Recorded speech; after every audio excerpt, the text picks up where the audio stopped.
In a small town in Puglia, there was a shoemaker named Cosimo who did something that at first looked like a mistake. For nearly 50 years, 50, he charged the exact same price to repair a pair of shoes. Not about the same, not close enough. The number stayed still, chalked on a little wooden sign in front of his shop, as if the world never changed. While everything around him grew more expensive, bread, rent, leather, work, heating oil, his price didn't move a single step. And for a long time, people thought that was the whole story. They figured he was old, or distracted, or stubborn in a way that cost him business. But they were wrong. Because when the truth finally surfaced, years after his death, it changed how the entire town understood what it really means to be rich. Not rich in coins, rich in something harder to measure. After the war, when money was tight, Cosimo opened his shop in the late 1940s, right after World War II. In that period, life was still rebuilding, and for many families, recovery didn't feel like a headline. It felt like counting what was left at the end of the week. His shop wasn't big. One narrow storefront, one workbench, one window that faced the street. Morning after morning, he worked with hands that smelled faintly of leather and glue. The sound of tools was familiar and constant. Taps, scrapes, the soft press of stitching. Inside, it was warm in a working way, not cozy in a fancy way, the kind of warmth you get from labor. And Cosimo wasn't wealthy. He lived above the shop with his wife and later 4 children. Their rooms were modest enough that visitors sometimes assumed they must be struggling. But their cupboards were not empty. Their table wasn't bare. Cosimo was never in debt, and somehow the shop always managed to keep going. One of his children later said the clearest memory of childhood wasn't a toy or a holiday. It was the evening, the smell of leather in his clothes, the whistle, always the same tune, always on his way home. A tired man, hands stained with polish, walking upstairs like he had no reason to panic. In the beginning, his shoe repair price was simply fair. It matched what people could handle, what materials cost back then, and what a small shop needed to survive. Resoling a worn sole, fixing a broken heel, stitching a ripped seam. He did the kind of work that kept everyday life moving. If his sign said a certain number, everyone understood what that number meant. But years passed. Italy rebuilt itself.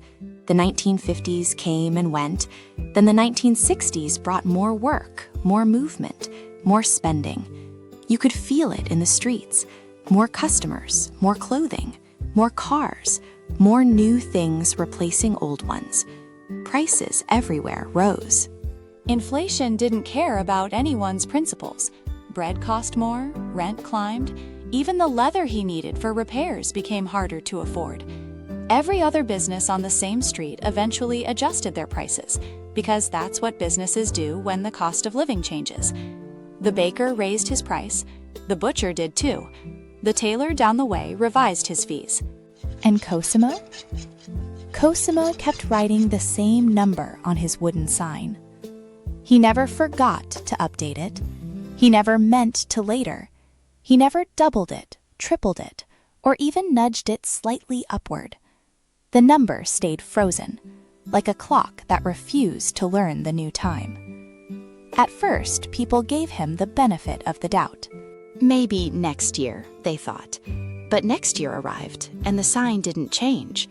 Then another year, then another. Soon enough, it stopped looking like an accident and started looking like a pattern so stubborn it seemed almost childish. Even customers noticed. They would watch him.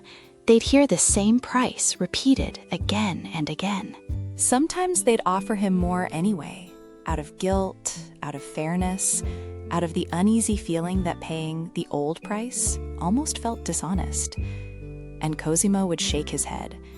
His hand would tremble slightly as he pushed the extra coins back across the counter, refusing the apology money, refusing the comfort of being more reasonable. The son who did the math. Cosimo's own son loved him, but he also watched numbers more closely than anyone else in the family might have expected. He started noticing the gap between what Cosimo charged and what everything else cost. Leather costs rose. Thread costs rose. Rent rose. And Cosimo's price stayed exactly the same. Eventually, the son did the math and realized something that must have felt like a cold stone in the stomach. By the late 1960s, in some cases, Cosimo was repairing shoes for barely more than the price of the materials alone, maybe even less. He brought it up one evening while Cosimo worked at the bench, stitching like the world could be sewn together if you just held the leather steady long enough. "Papa," his son said, "you're losing money. You have to raise the price. Everyone else has." Cosimo didn't even look up at first. He just kept working, pulling the thread through with practiced fingers. Then he answered with a line that his son later repeated so many times, it almost became part of the family's language.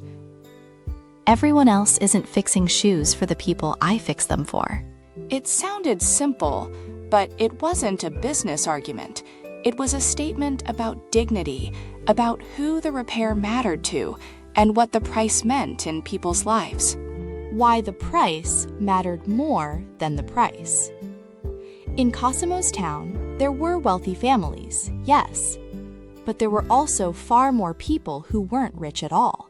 People living close to the edge of the month, where small shocks could become disasters. Widows trying to raise children alone. Old farmers whose land no longer produced enough. Large families where the same pair of children's shoes might survive years of hand-me-downs, resoled, restitched, patched again and again, until they looked like a map of every worn-out moment. For these families, the shoemaker's price wasn't a little inconvenience. It could be the difference between a child going to school with shoes on their feet or walking barefoot in cold weather because the money just wasn't there. Cosimo understood this in a way that most people, especially in business, don't. He knew his town like other men knew their own fields. He knew which families were struggling and which ones were comfortable. He could spot hardship by the smallest signals, when someone hesitated at the counter, when repairs got more frequent, when new shoes never appeared. And he chose, quietly and consistently, to keep his fees low enough that no family would ever have to trade basic dignity for financial survival. He didn't do this as a headline. He didn't wear generosity like a medal. He didn't announce special discounts or hold charity events. He simply made his price the same for everyone. Because his rule wasn't charge less for the poor. His rule was harder. His rule was don't turn respect into something you buy with caperwork.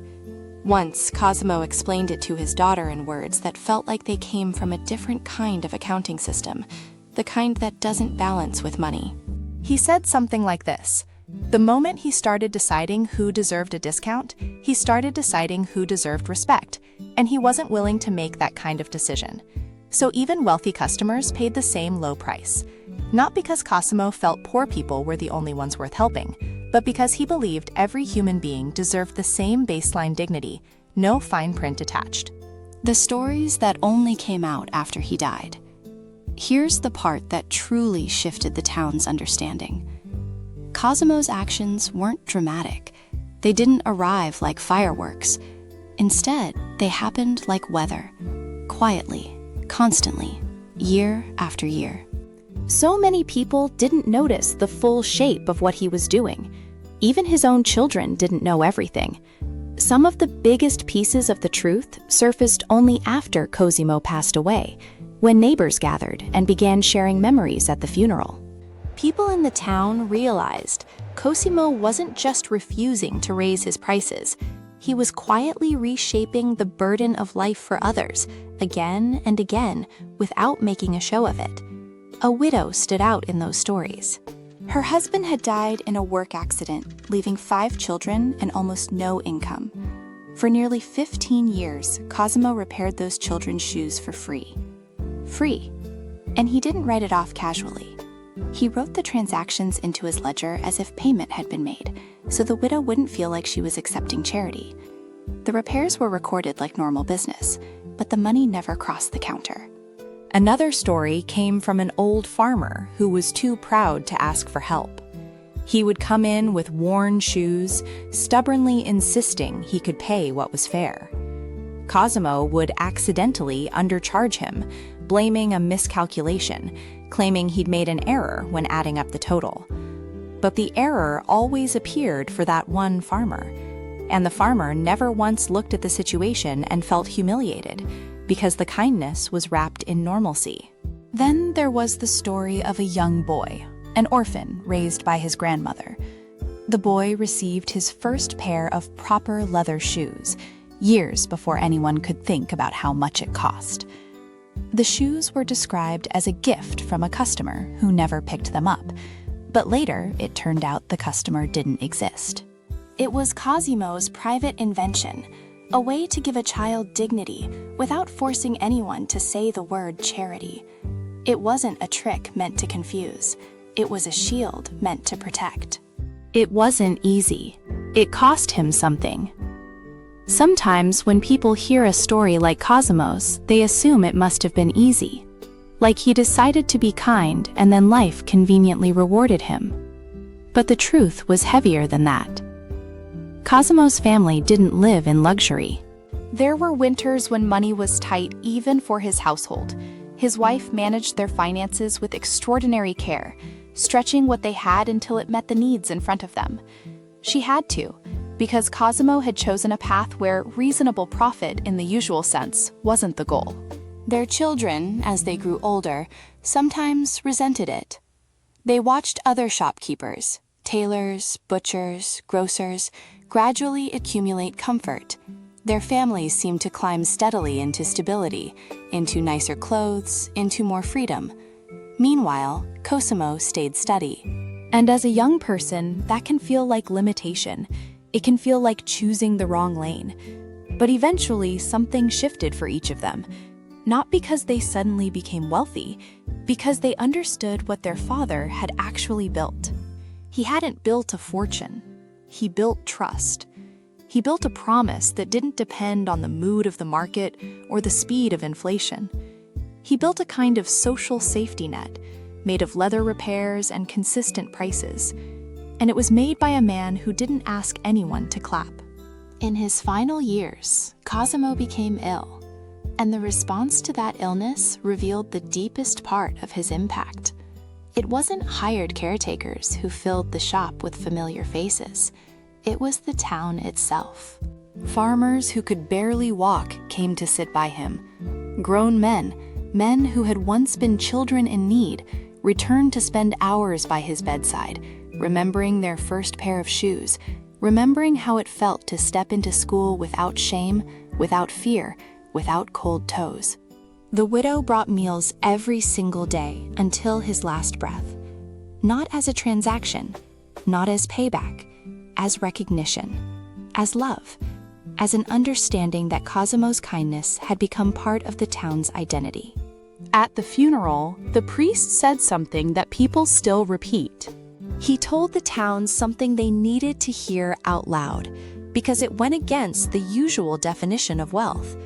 Cosimo, the priest said, had never been the wealthiest man in town. He hadn't tried to be. He hadn't played the game everyone else played.